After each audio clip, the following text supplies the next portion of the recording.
আবু সাইদকে হত্যার কথা বলে সেখানে একটা ভিডিও দেখালো। হ্যাঁ, খুব স্বাভাবিক, এটা মানুষের সেন্টিমেন্টে লেগেছে যে তাকে পুলিশ গুলি করে মেরেছে।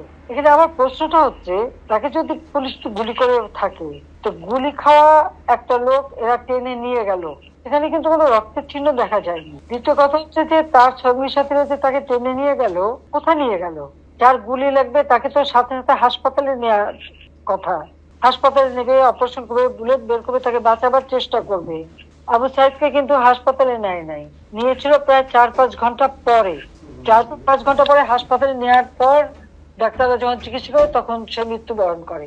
আর একটা ভিডিওতে দেখা গেছে তার মাথা, ওরা যখন পুলিশকে ঢিল মারছে, সেও পুলিশকে মারতে মারতে এগিয়ে যাচ্ছে, তার মাথায় একটা ঢিল এসে পড়ে, সে মাথায় হাত দেয়। তাহলে প্রশ্ন যে এই একটা সেন্টিমেন্ট তুলে তারা যে এতগুলি জীবন নিয়ে খেললো, এর জবাব কে দেবে? আমরা যে জুডিশিয়াল কমিটি করে দিলাম এই হত্যা তদন্ত করতে, আজকে এটা বলতে হবে, জবাব যে কেন সেই জুডিশিয়াল কমিটিকে সে তদন্ত করতে দেয়।